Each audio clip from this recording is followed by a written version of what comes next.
Bonjour et bienvenue à tous. Au procès du 28 septembre 2009, une nouvelle étape cruciale s'entame avec la présentation des témoins clés convoqués par le parquet du tribunal criminel de Dixin. L'ancien ministre de la Communication Thibou Camara et l'ex-chef d'état-major des armées, le général Oumar Sano, ont partagé leur vérité poignante sur les événements tragiques ayant coûté la vie à au moins 157 personnes, violé des dizaines de femmes, fait disparaître des individus et blessé des milliers d'autres. Le passage de ces chiffres marquants est un moment crucial dans cette procédure, d'autant plus que ces dépositions, présentées par le parquet dirigé par Algassimou Diallo, semblent apporter un certain soulagement à la défense du capitaine Moussa Dadis Camara. Signé de M. Aboubakar Toumba Diakité, document par lequel M. Aboubakar Toumba Diakité signe en qualité d'aide de camp et commandant du régiment. C'est écrit noir sur blanc, vous avez vu? Oui, j'ai vu. Quand on dit s'il n'y a pas d'acte, mais dans les faits, on sait ce qui s'est passé. Où il affecte 26 sous-officiers, tous des caporaux, au sein du régiment, sans passer par vous. Avant de commencer, n'oubliez pas de vous abonner et d'activer la cloche de notification pour ne rater aucune de nos prochaines vidéos. C'est parti.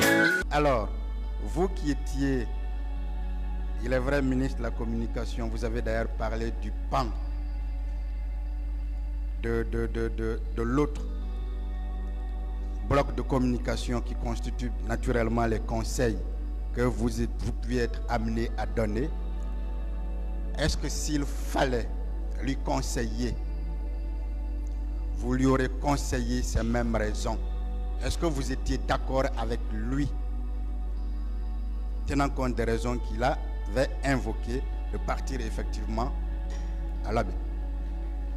Tout ce qui a un caractère républicain et contribue à l'unité nationale d'un pays ne peut être que soutenu et encouragé par tous les patriotes et les républicains.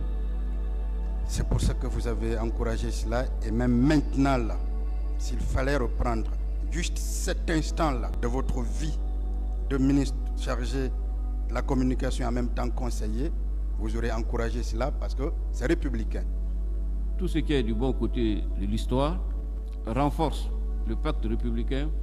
Je suis un partisan de cela. Merci. Pour vous, est-ce que cela était du bon côté de l'histoire? Absolument. Merci. Merci bien. Les avocats de l'ancien chef de la junte estiment que ces récits renforcent l'innocence de leurs clients, comme l'affirme avec la confiance de maître Pépé Antoine Lama. Ces témoignages pourraient bien découvrir le destin du capitaine Moussa Dadis Camara en lui ouvrant les portes de l'acquittement. Les récits partagés par Thibou Camara et le général Oumar Sano révèlent des points communs troublants. Les deux témoins ont confirmé que les autorités de l'époque, dont le capitaine Moussa Dadis Camara, n'étaient pas préparés à la tenue de la manifestation. En effet, selon eux, les autorités ne pouvaient anticiper la répression, car elles ne s'attendaient pas à ce que cette manifestation ait lieu. Cette déclaration balaie les accusations infondées selon lesquelles le capitaine Moussa Dadis aurait orchestré les crimes commis au stade. C'est normal pour des personnes d'aller par exemple à l'abbé, de s'enquérir de tous les détails et de comprendre qu'effectivement le président viendra en sécurité, passera son temps à l'abbé en sécurité et retournera à Conakry en sécurité. C'est dans les usages et les règles de la République. Est-ce que ces usages-là permettent par exemple au Ming, le Ming et je ne sais pas, ça doit être un avion, hein? Est-ce que dans ces usages, on peut bien faire passer des Ming? Les mesures et les dispositions liées au déplacement et à la sécurité d'un chef de l'État relèvent des services compétents en la matière qui, en toute souveraineté, décident de ce qu'il y a lieu de faire. Et selon vous, en toute souveraineté, est-ce qu'il y avait un mal à ce que des Ming partent là pour simplement se rassurer que tout ira bien? Est-ce qu'il y avait un mal à cela dans l'ordre républicain des choses? Je dirais d'une manière générale qu'il n'y a rien de trop et d'excessif lorsqu'il s'agit d'assurer l'intégrité de l'État et la sécurité du chef de l'État. J'ai été nommé aide de camp et commandant de la garde présidentielle. Marcel a été mon adjoint. N'est-ce pas une façon de confirmer ce qu'on vous disait partout? Oui, si c'est lui qui l'a dit, c'est ça. N'est-ce pas ce qui justifie le fait que Toumba était tout le temps avec Marcel? Souvent, oui. Très bien. En dehors de Toumba, je vous dis ce que lui, son secrétaire a lu. Le secrétaire de Toumba, c'est-à-dire celui qui détenait son papier, son bras droit. Je vais vous dire ce que lui, il a dit. Monsieur le Président, je me reporte sur le procès verbal de Monsieur Alpha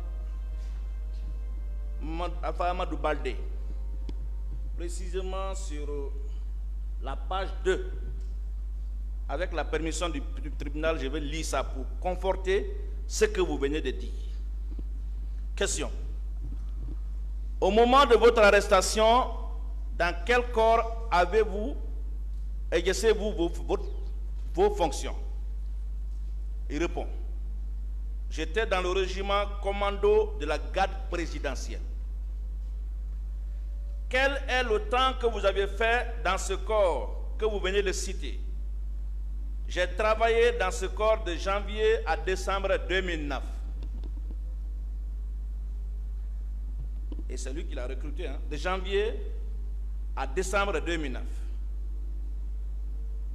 N'est-ce pas la preuve que de janvier à décembre 2009, c'est Toumba qui était le patron de la sécurité présidentielle, selon vous?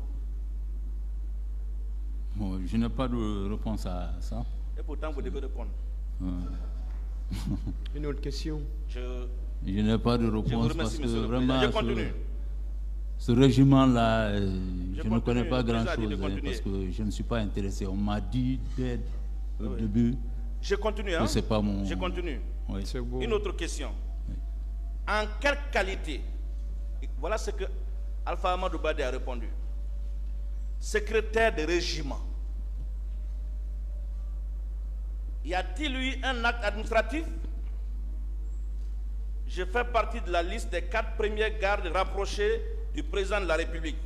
J'ai été choisi par le lieutenant Aboubakar Toumba Diakité, qui était alors le médecin-chef et chef de l'école nationale de la gendarmerie, le médecin-chef de l'école nationale de la gendarmerie nationale. Pourquoi le lieutenant Aboubakar Toumba Diakité vous a-t-il choisi parmi cet effectif? Voilà la réponse que ce gendarme donne. C'est un gendarme, hein? En fait, je connaissais l'outil informatique, bureautique. Il m'a choisi pour la gestion des effectifs composés de 14 compagnies et en même temps pour effectuer les travaux de secrétariat.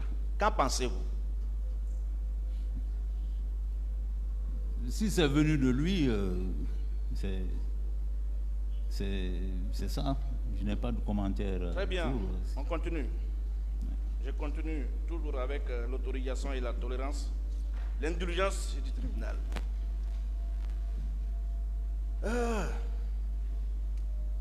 Mon général,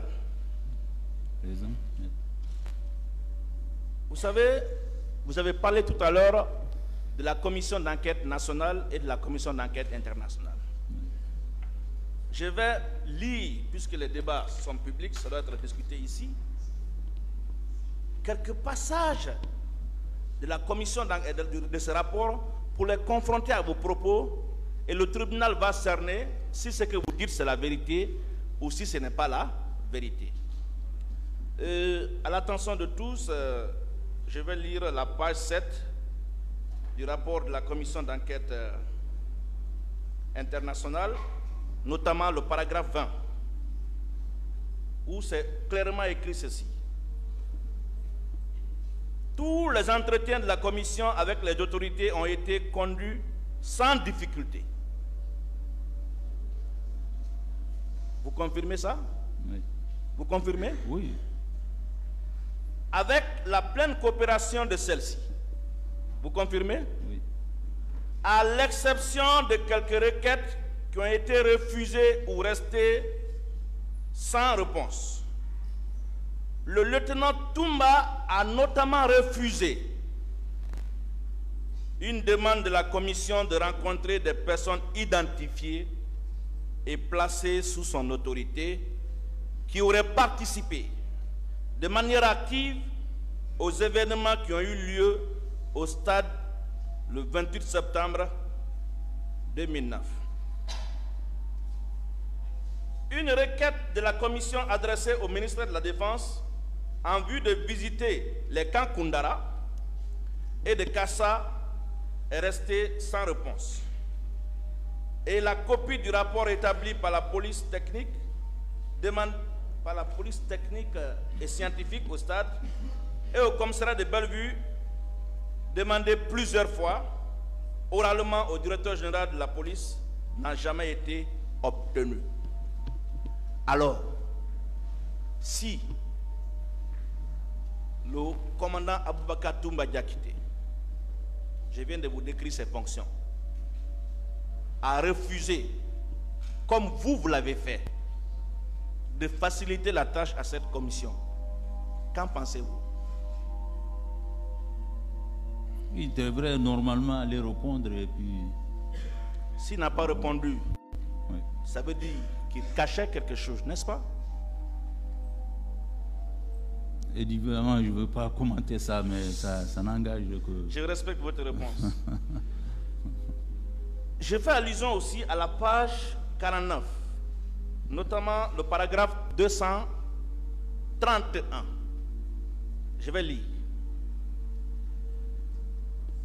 La commission a toutefois reçu des centaines de témoignages selon lesquels le lieutenant Toumba était présent au stade et que la plupart des violations les plus sérieuses ont été commises par les bérets rouges en présence et sous le commandement du lieutenant Toumba. N'est-ce pas le contenu de ce rapport confirme ce qu'on vous disait, ce que vous appreniez dans les couloirs?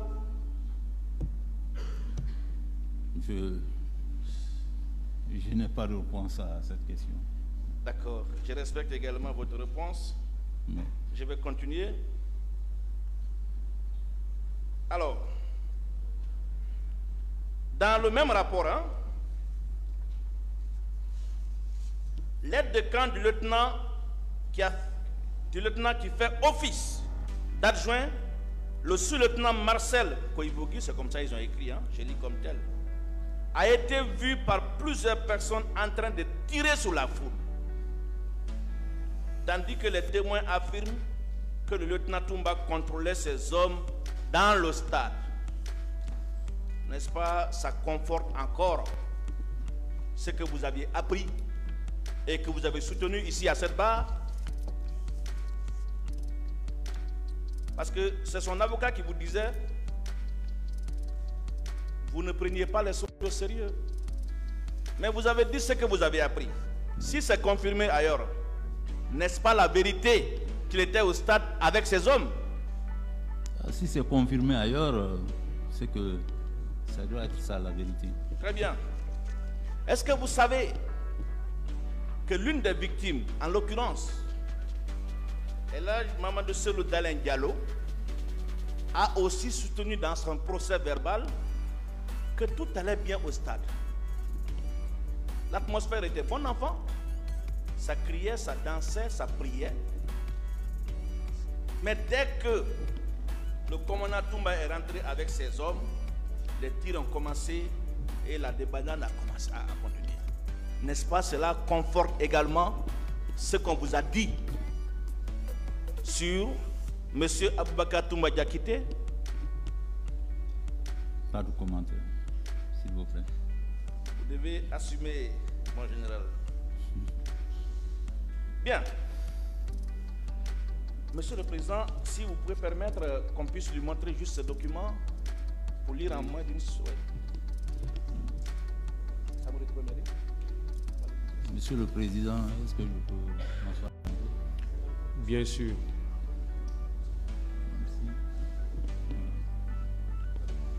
Je voudrais, avec la permission du Président, qu'on puisse lui laisser visionner, même si c'est pour 10 à 20 secondes. Ok. La première, c'est juste un truc de 2 ou 3 pages.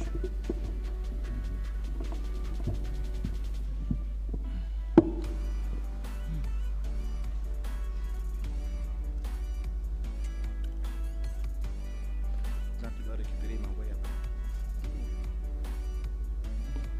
C'est une pièce du dossier.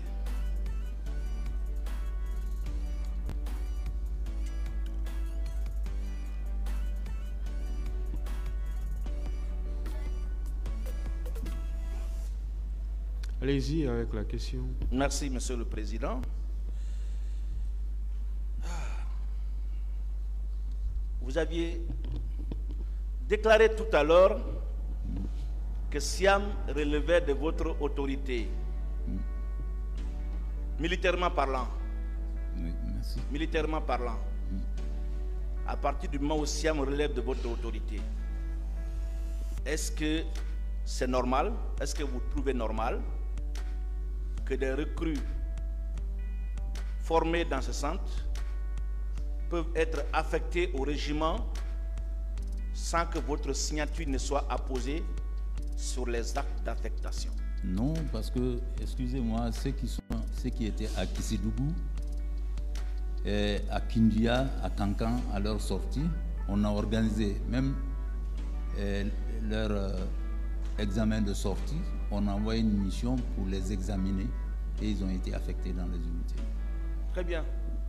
Vous avez Mais ici... je n'ai pas géré le camp là. Vous avez ici un document. De plus, aucun des témoins n'a prétendu avoir vu le président Moussa Dadis donner des instructions ou des moyens aux responsables des crimes poursuivis. Le récit des 2 témoins rencontrés en lumière une réalité: le capitaine Moussa Dadis Camara a hérité d'une armée difficile à contrôler. La réalité du pouvoir était complexe, et il n'avait pas le contrôle absolu. Le partage du pouvoir avec le général Sekouba Konaté était visible non seulement dans le fonctionnement du CNDD mais également dans l'exercice du pouvoir politique. Une particularité notable dans la déclaration du général Oumar Sano est la confirmation que le capitaine Moussa Dadis ne pouvait pas transmettre des instructions au chef d'état-major général des armées sans passer par le général Sekouba Konaté. Ce dernier était le lien essentiel entre le chef d'état-major général, les chefs d'état-major particuliers et le capitaine Moussa Dadis Camara. Ces éléments mettent sérieusement en doute la responsabilité du président Moussa Dadis Camara dans les événements tragiques allégués par le ministère public et la partie civile. Ces témoignages semblent donc être en faveur du capitaine Moussa Dadis Camara, même s'ils proviennent des témoins du ministère public. Pour que cette procédure soit sérieusement approfondie, le ministère public doit sérieusement considérer la rédaction de ces requêtes en faveur du capitaine Moussa Dadis Camara, a déclaré un membre du pool d'avocats lors d'un entretien avec l'un de nos journalistes. N'oubliez pas de vous abonner et d'activer la cloche de notification pour rester informé de nos prochaines vidéos. Restez à l'écoute pour les développements passionnants à venir.